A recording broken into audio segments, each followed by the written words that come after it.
करता, हई सेवा का पुकार करता, हई बेटा बा पुकार करता, हई सेवा का पुकार करता। डीजे मिट्ठू राजा पटसोनी।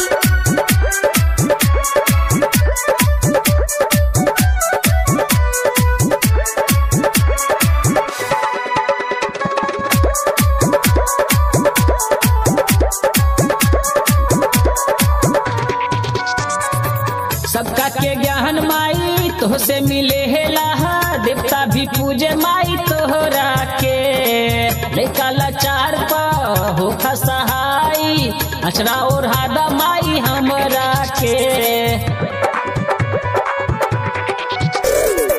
सबका के ज्ञान माई तो से मिले है ला, देवता भी पूजे माई तोहरा के, लइका लाचार पा हो सहाई, अचरा और हादा माई हमरा के। बाजे बाजे उखरल माई आके तू सजा जा, सुर बन के माई हमरा कंठी में समा जा, हई बेटा बा पुकार करता, हई सेवा का पुकार करता, हई बेटा बा पुकार करता, हई सेवा का पुकार करता।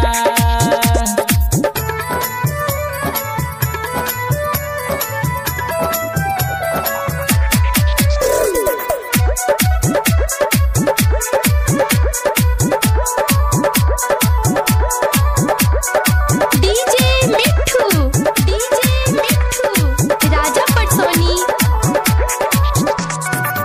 तू ही कहालू माई शारदे भवानी, करेलू हंस के सवरिया हो, मिश्रा मनोज शंकर पूजे चरनिया, आवेले तोहरे दुआरिया हो।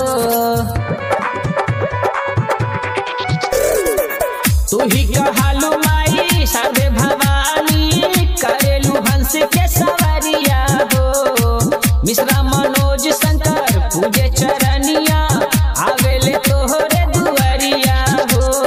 बिना के ताहन माई आके तू सुना जा, सभा बीच आके माई लजिया बचा जा, हई बेटा बा पुकार करता, हई सेवा